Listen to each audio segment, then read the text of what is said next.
This edition of the Fun Astrology Podcast is brought to you by Levels of Energy audiobook, written by Frederick Dodson and narrated by me. Learn how the entire universe is structured on energy and how, when we operate from low levels of energy, we naturally attract negative things into our life. But when we shift to operating from higher levels of energy, we are protected from negative things and actually start drawing beautiful things into our life. Levels of Energy audiobook is available on audible.com and iTunes. And this is an expanded edition of the Fun Astrology Podcast. Thomas Miller back. We're continuing conversation from part one. So if you have not heard part one, you might want to duck back there because that sets the stage. Let's continue on because there are several other aspects that we need to talk about in addition to those incredible keywords. And you know, this incident came right on the heels of a post that Sarah Wakeman put in our Subconscious Mind Mastery podcast listeners Facebook group. Sarah is I call her our CEO over there. She's our chief engagement officer and runs the show over there and does an amazing job. But she put a post up Thursday or Friday asking if anyone had heard the Fun Astrology podcast that day, where we talked about health as being a keyword. And she said, the next thing you know, she said she learned about 3 different relatives in the hospital or doctor's office, all for health complications. This has been a mind bender. I mean, look, follow astrology for a reason. It works. I've proved it over and over and over in my life so many times. But when you see this so clearly depict these international events and then bring it down to one person's life doing their thing, and when the keyword hits and all of a sudden within a matter of hours they have interest of 3 different relatives. I mean, it's just incredible. It is incredible. Now, while we're on the topic of Sarah Wakeman, she has done so much for us, and Sarah and her cousin have just started a podcast, and it's called For the Love of Two Hippies. It's a podcast on Anchor.fm. And I think if you search on there For the Love of Two Hippies, Sarah and her cousin are doing an absolute bang-up job doing this podcast, getting it started, and telling their stories of their own individual journeys. Not only are they cousins, but they are best friends, and now they are podcast partners.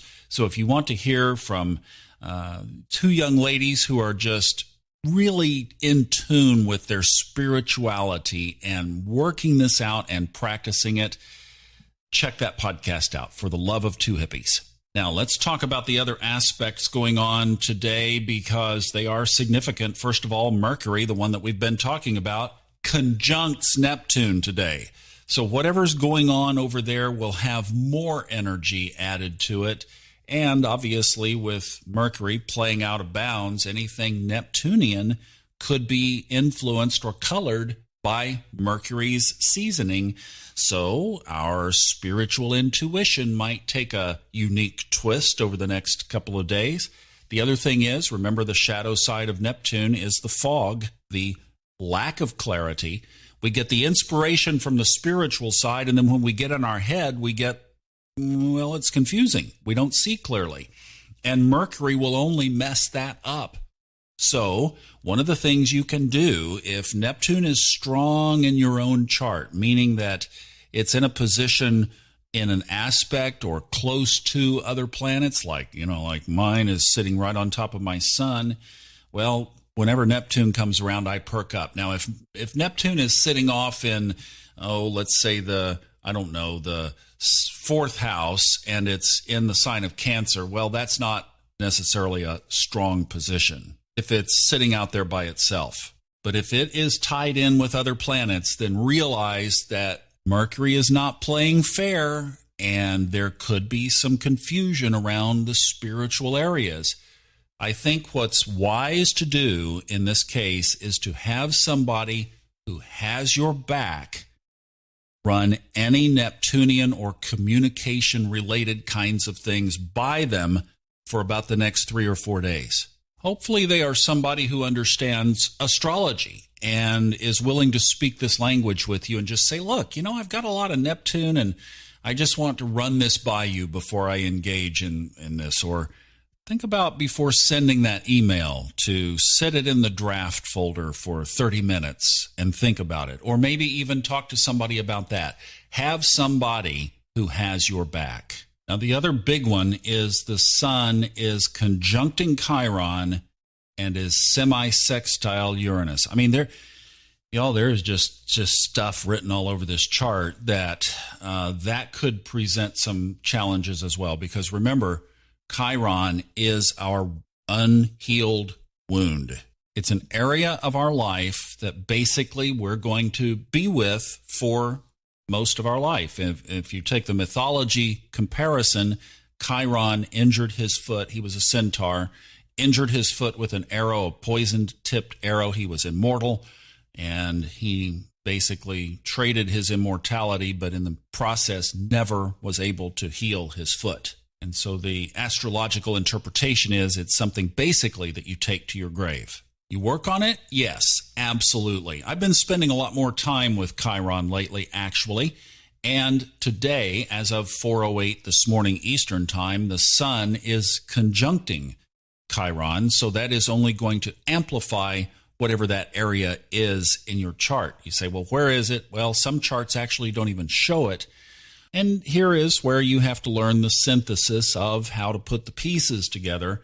But if there are some interpretive programs, and honestly, as I'm just recording this now, I'm not sure if the interactive program on astro.com has it or not. You could check and see. If it does, then that would have a very good interpretation of Chiron in your own chart. But if you can find it in your chart, then you can always Google. You can say Chiron in Cancer, Chiron in the 7th house, etc., and start to put the pieces together of that. But the sun impacting Chiron today is definitely going to bring some energy around in that area as well. And we had a full moon yesterday and didn't even get to talk about that in 2 versions of this podcast. So I hope that you did your full moon releasing exercise yesterday. If not, catch it today. Energy is not too late on that because the moon stays in Libra until tomorrow morning early. So we basically have all day today. All right? Whoosh! What a day. All right. We'll see what the news unfolds, and we will see you back again tomorrow. Hope you have a wonderful Monday. Thanks for listening. If you hung through all of this, both podcasts, I really appreciate it and hope it fixes you up for the day. Take care. Have a good one. Sending love. Bye-bye.